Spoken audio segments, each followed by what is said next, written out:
ఎంత నిస్వార్థంగా చేస్తున్నామంటే ఇప్పటి వరకు కూడా ఒక్క రూపాయి కూడా ఈ 9 నెలల్లో మిస్యూజ్ అయినట్టు దాఖలాలు లేవు. సామాన్య ప్రజలకు పెద్దపీట. గతంలో మీకు తెలుసు 50,000 60,000 రోజులు చేస్తారు. ఈరోజు యావరేజ్గా 80,000 మందికి పైగా దర్శనం చేసుకుంటున్నారు. It is on record. ఈరోజు ఒక పెద్ద మనిషి మాట్లాడుతారు, ఏదో మాట్లాడుతున్నాడు, పిచ్చి పిచ్చిగా వాగుతున్నాడు. ఎందుకంటే వాళ్ళకి ఈ సాక్షి ఎవరైతే ఉన్నారో ఆ గజ దొంగలు వాళ్ళు హిందువుల మీద దాడి చేస్తున్నారు.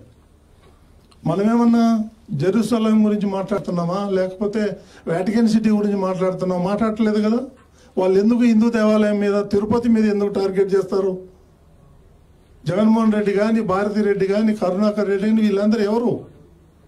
నన్ను సూటిగా ప్రశ్నిస్తున్నా. వాళ్ళందరూ క్రిస్టియన్స్. వాళ్ళేంటి మన హిందూ దేవాలయం మీద దాడి చేసేది? మనం ఊరుకుందామా, ప్రతిఘటిద్దామా అని చెప్పేసి నేను యావత్ ప్రపంచానికి నేను తెలియజేయదలుచుకున్నాను. ప్రతి చిన్నమైన విషయానికి రాద్ధాంతం చేసి హిందువుల యొక్క మనోభావాలను దెబ్బతీస్తున్నారు వాళ్ళు. రమ్మనండి భారతిరెడ్డిని, జగన్మోహన్ రెడ్డిని వచ్చి తల్లిళ్ళు ఇచ్చి గుండు కొట్టించుకొని నామాలు పెట్టుకొని కోనేట్లో మునిగి ఎలవనండి దర్శనానికి. అప్పుడు మేము జై అంటాం. వాళ్ళతోనే రారు, ప్రసాదాలు తినరు, తిరుమలకి రారు, పట్టు వస్త్రాలు సమర్పించడు. ఇవన్నీ పెట్టుకొని వాళ్ళు మేము నిస్వార్థంగా మా మంచినీళ్ళు మేము తాగుతూ, మా టీ మేము తాగుతూ మేమందరూ పనిచేస్తూ ఉంటే ఇప్పటి వరకు కూడా మా కమిటీ నుంచి ఒక్క రూపాయి ఈ 9 నెలల్లో టీటీడీకి భారం వేయలేదు. ఇది ఆన్ రికార్డ్. ఇంత మేము మంచి పనులు చేస్తూ ఉంటే వాళ్ళకి ఓర్వలేదు. ప్రతి ఒక్కడు ఆ వైసీపీ వాళ్ళు టీటీడీని టార్గెట్ చేయటం ఎందుకు? ఏంటి రీజన్ ఏంటి? మనం ఏమన్నా వాళ్ళ చర్చిలకో లేకపోతే ఇంకోటికో మనం వెళ్తలేం కదా వాళ్ళ జోలికి. వాళ్ళు ఎందుకు వస్తారు మన జోలికి? ఇప్పుడు నేను 18 సంవత్సరాలు అయింది టీవీ5 పెట్టి.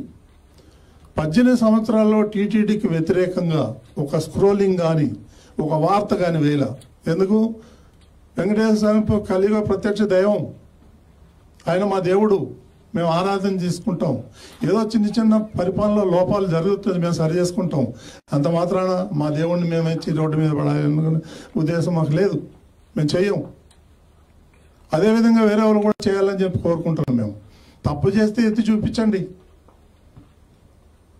ఇంకొక విషయం ఏంటంటే మేము మొట్టమొదటి సమావేశంలోనే, బోర్డు సమావేశంలోనే మేము అందరం కూర్చొని బోర్డు మెంబర్కి 20 టికెట్లు రోజుకి, చైర్మన్గా 100 టికెట్లు అని నిర్ణయం చేసుకున్నాం.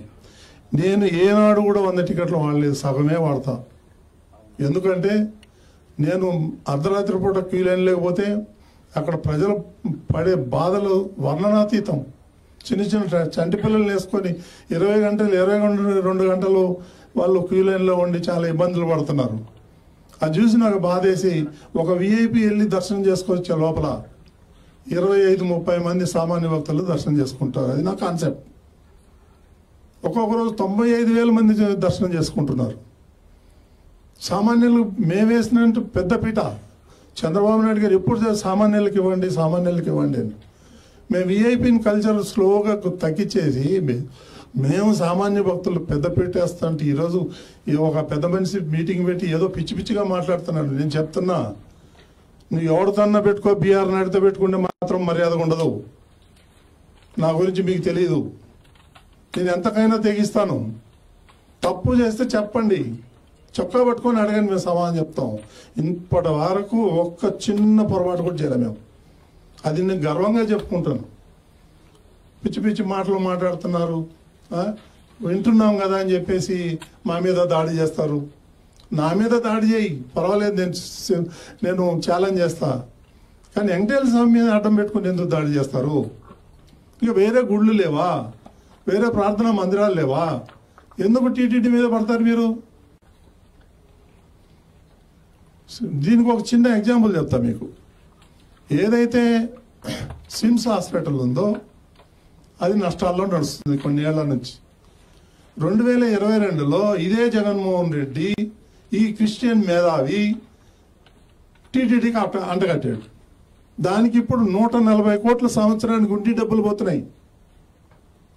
అంటే వాళ్ళ ఉద్దేశం ఏంటంటే ఈ టీటీడీని అప్రతిష్ట పాలు చేయాలి, మళ్ళీ టీటీడీని అప్పుల పాలు చేయాల. ఈ కరుణాకర్ రెడ్డి పెద్ద డకాయిట్, అవినీతికి రారాజు, అవినీతి అక్రమాలకు ప్రెసిడెంట్. ఆయన మాట్లాడతాడు అవినీతి గురించి. ఎక్కడో 30-40 కిలోమీటర్ల దూరంలో అవుట్స్కర్ట్స్లో ఆయన వెంచర్లు వేస్తే ఆ వెంచర్లకి టీటీడీ సంబంధించి సిమెంట్ రోడ్లు వేస్తాడు. అట్లాంటి వాడు మా గురించి మాట్లాడేది.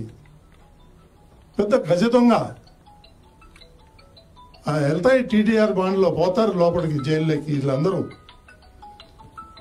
ఈ లాస్ట్ టైం వాళ్ళ పీరియడ్ అయిపోగానే 1600 నుంచి 2000 కోట్లకి టెండర్లు పిలిచి 10% 15% తీసేసుకొని అవార్డు చేసి వెళ్ళిపోయాడు. మళ్ళీ మేము వచ్చి చేసే లోపల అవి 70% 80% ఆ దొంగలు కూడా కాంట్రాక్టర్ ఉందో ధనధన కట్టేశారు. ఈ విధంగా ఎన్ని అక్రమాలు చేశాడంటే కరుణాకర్ రెడ్డి. నేను వేరే వాళ్ళని ఎవరిని విమర్శించట్లా. ఎంతో కొంత మిగిలిన అధ్యక్షులందరూ కూడా ఎంతో కొంత అందరూ దేవుడికి సేవ చేసిన వాళ్ళే, వాళ్ళు నేనేమంటలే. ఈ ఏదైతే గజదం ఉన్నాడో కరుణాకర్ రెడ్డి అనే రాస్కేల్ ఎవడైతే ఉన్నాడో వాడు తిరుమలని భ్రష్టు పట్టిస్తున్నాడు. ప్రతిదీ పొద్దున్న లేస్తే సాయంత్రం దాకా వాడు అని కొడుకు ఇద్దరు దందాలు తప్ప వేరేదేం లేదు అక్కడ. వాడు పెద్ద బీరాలు రమ్మంటాను ఛాలెంజ్ చేస్తారా? నీ ఆయాంలో ఏమేమో అవినీతి జరిగిందని నేను ప్రూవ్ చేస్తా. ఇదంతా క్రిస్టియన్ బ్యాచ్, దొంగల బ్యాచ్. ఇది కన్వర్టెడ్ క్రిస్టియన్. ఒరిజినల్ క్రిస్టియన్స్ ఎవడు మన జోలికి రాడు. ఒరిజినల్ ముస్లిం మన జోలికి ఎవరు రారు, హిందువుల జోలికి. వీళ్ళంతా కన్వర్టెడ్ క్రిస్టియన్స్ కాబట్టి వాళ్ళు ఇష్టం వచ్చినట్టు మాట్లాడతారు. మేము పడాలనా? మాకేం అవసరం? మేమెందుకు పడతాం? తిరగబడతాం.